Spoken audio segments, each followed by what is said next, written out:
أعوذ بالله من الشيطان الرجيم. بسم الله الرحمن الرحيم. نن ان شاء الله د نوح د سورت 14 نمبر آیات نه شروع کوو. مخکې مو ویلو چې الله تعالی نوح علیه السلام خپل قوم ته ولېږلو چې شرک پرېږدي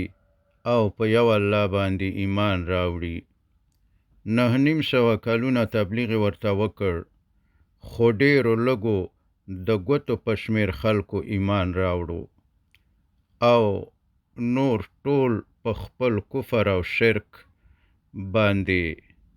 کلک ودرېدل، یعنی خپل کفر ته دوام ورکو. تر دې چې نوح علیه السلام به ورته تبلیغ کولو، هغوی به په جامو ځانونه پټول او په غوږونو کې به یې ګوتې ایښودلې. نو اوس انشاءالله د 14 آیات نه شروع کوو، تاسو هم ورته متوجه شئ. بسم الله الرحمن الرحیم. وقد او حال دا چې قد بشکه خلقکم هغه جل جلاله پیدا کړي یاستی تاسو اطوارا په مرحلو کې، یعنی په مختلفو مرحلو کې. یعنی ای انسانه، د اول نه خو همداسې نه وي لکه دایې چې، بلکې په یوه مرحله کې د مور او پلار د نطفو سپرم او په شکل وي. بیا کله چې دا دواړه نطفې سره د مور په رحم کې یو ځای شوي، د نطفة امشاج یا زیګوټ یا د انساني تخم په شکل وي. بیا د علقه په مرحله کې کله چې د رحم په دیوال کې د خښېدو نه وروسته لکه د نبات غوندې راشین شوي، نو د رحم خواته راځوړند شوي او داسې ښکارېدې لکه د وینې برغنډ یا جوره یا یو چینجي غوندې شی وینه څکي، نو دغسې ښکارېدې. بیا د مدغه په مرحله کې چې د غوښې یوه ټوټه وي چې تقریباً 1 سانتي متر وي او داسې معلومېدې لکه جوول شوې جاوله. بیا د عظام یا د اسکلیټ یا د هډوکو په مرحله کې د هډوکو یوه پنجره وي. بیا یې غوښې درنه تاو کړي، بیا یې د انسان شکل او صورت درکو او د یو وړوکي ماشوم په شکل یې د مور د رحم څخه د دنیا رحم ته راوستي او په دنیا کې د ډېرو مرحلو د تېرېدو په نتیجه کې په قراره غټ کړي او ستا پالنه یې وکړه او موجوده انسان یې درنه جوړ کړو، کم چې ته همدا اوس په دې لحظه کې یې. خو پرته د توقف او ودرېدو څخه، لکه څنګه چې د معلومو مرحلو د تېرېدو نه وروسته د مور د رحم نه د دنیا رحم ته راغلي، همدارنګه به د دنیا په رحم کې هم د یو څو معلومو مرحلو د پوره کېدو څخه وروسته د برزخ غېږ ته ورشي او بیا آخرت او بالاخره جنت یا دوزخ. نو ای انسانه که ستا خوښه وي او که نه، خوشحاله که خفه، غواړې که نه، منې او که نه، دغه سفر در په غاړه دی او د دغې سرنوشت سره به مخ کېږي. او دا داسې حقیقت دی چې د چا په منلو او نه منلو نه بدلیږي او نه پکې تغییر راځي. الله تعالی دې ما او تاسو ټولو ته د نیک عمل کولو توفیق راکړي. الم ترو، آیا نه ګورئ تاسو کیفه چې څنګه خلقه پیدا کړي دي الله تعالی 7 سماوات اسمانونه طباقا یو د بل د پاسه وجعل او جوړه کړې ده القمر سپوږمۍ فیهن په دې اسمانونو کې نورن رڼا روښانه وجعل او جوړ کړی یې دی الشمس لمر سراجا ډیوه بله روښانه په قرآن کریم کې همیشه د لمر د پاره سراج وهاج او ډیوه راځي او د سپوږمۍ د پاره نور او منیر راځي نو د کوم شي د پاره چې سراج وهاج او ډیوه راځي د دې مطلب دا دی چې هغه شی خپله رڼا لري هم حرارت تولیدوي او هم خپله رڼا یعنی لمر هم حرارت تولیدوي او هم خپله رڼا لري لیکن کم شي ته چې منیر او نور راشي مطلب دا دی چې دا شی خپله رڼا نه لري بلکې د بل شي رڼا ته انعکاس ورکوي چون د سپوږمۍ د پاره نور او منیر راځي نو د دې مطلب دا دی چې سپوږمۍ خپله رڼا نه لري بلکې د لمر رڼا ته انعکاس ورکوي یا په لنډ ډول لمر خپله رڼا لري او سپوږمۍ خپله رڼا نه لري او د لمر رڼا ته انعکاس ورکوي نو په دې حقیقت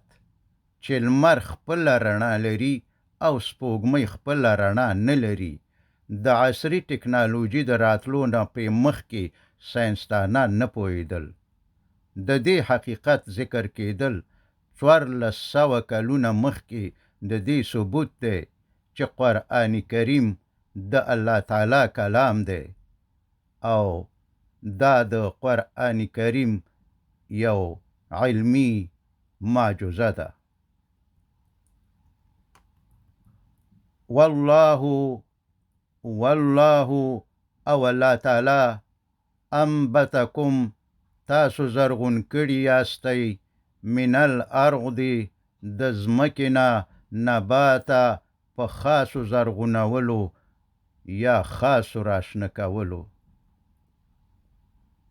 دلته د انسان پیدا کېدل د ځمکې د موادو څخه د نباتاتو د شنه کېدو یا زرغونېدو سره تشبیه شوي دي لکه څنګه چې یو وخت د ځمکې په سیاره کې نباتات موجود نه وو او بیا الله تعالی په ځمکه کې را زرغون یا راشنه کړل همدارنګه یو وخت چې یو انسان هم د ځمکې په مخ نه و نو الله تعالی انسان د ځمکې څخه په عجیبه ډول پیدا کړو ثم بیا به یعیدو هغه جل جلاله ننباسي کوم تاسو یعنی پس د مرګه فیها په هغې ځمکې کې و یخرجوکم او بیا به راوباسي تاسو د قبرونو څخه اخراجا په خاصو رایستلو والله او الله تعالی جعل جوړه کړې ده لکم ستاسو د پاره الارض ځمکه بساطا خور کړی فرش لتسلکو د دې د پاره چې لاړ شئ تاسو منها د هغې سبلن فجاجا په پراخو لارو باندې قال وویل نوح علیه السلام ربی ای رب زما انهم بشک دوی عصونی زما نافرمانی وکړه واتبعوا من او د هغه چا متابعت وکړو لم یزده چې ورزیات نکړو هغه ته ماله مال د هغه وولده او اولاد د هغه الا خساره مگر تاوان. یعنی د نوح علیه السلام قوم د نوح علیه السلام ملګرتیا او اطاعت ونه کړ، بلکې د خپلو مشرکانو او کافرو مشرانو ملګرتیا او متابعت وکړو. ومکروا مکرا کبارا، ومکروا او مکر وکدوی مکرن مکر کبارا ډیر لوی. دغو مشرانو د ډیرې لوی دسیسې جال خور کړو او د خپل اقتدار د ساتلو دپاره یې په قسم قسم فریبونو او چلونو سره جاهل خلق غولول او د نوح علیه السلام د ملګرۍ څخه منع کول. وقالو او وویل مشرانو کشرانو ته، یعنی دغو مشرانو چې هغوی د اقتدار د خاطره کشران غولول، نو کشرانو ته یې وویل چې لا تذرن، چې مه پرېږدئ تاسو، یعنی مه پرېږدئ عبادت الهاتکم د معبودانو خپلو، ولا تذرن او مه پرېږدئ عبادت د هغه بت چې ودا، چې د هغه نوم ودا دی، ولا سواع او مه پرېږدئ عبادت د هغه بت چې نومې سواع دی، ولا یغوث و یعوق و نصر او مه پرېږدئ عبادت د هغو بوتانو چې یغوث او یعوق او نصر دی نومونه دي. دا د هغو بوتانو نومونه دي چې د هر مطلب د پاره بیل بیل بوت په بیل بیل نوم جوړ کړی وو. وقد او بېشکه ادولو دوی بېلارې کړل، یعنی دغه مشرانو بېلارې کړل په سبب د عبادت د بوتانو کثیرا ډیر کشران. ولا تزد الظالمین او ای ربه مه زیاتوه ظالمانو ته الا ضلالا مگر گمراهی او هلاکت. نوح علیه السلام دا خیره هلته وفرمایله کله چې د هغوی د هدایت څخه بیخي ناامیده شو. مما په سبب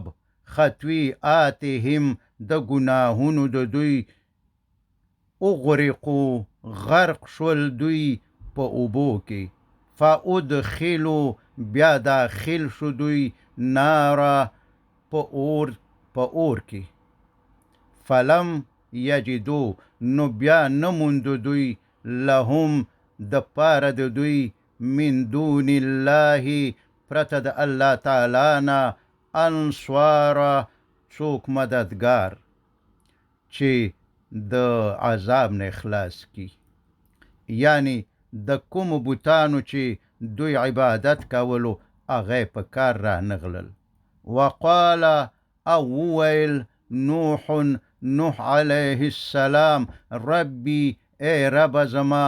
لا تذر مه پرېږده علی الارض په ځمکه باندې من الکافرین د کافرانو دیاره هیڅوک اوسېدونکی یا ګرځېدونکی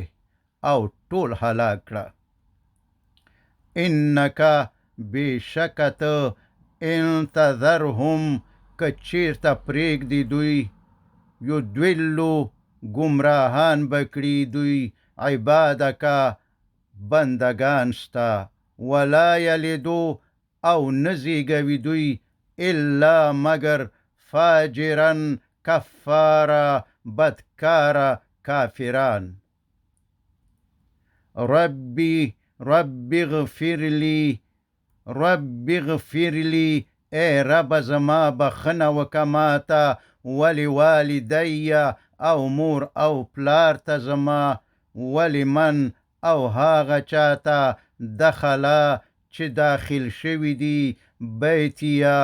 کور زما ته مؤمنا مؤمن یعنی د مؤمن په حیث، وللمؤمنین او نارینه مؤمنانو ته، والمؤمنات او ښځو مؤمنانو ته، ولا تزد الظالمین او مه زیاتوه ای زما ربه ظالمانو ته الا مگر تباره بربادي. وصلى الله تعالى على خير خلقه محمد وآله وأصحابه أجمعين.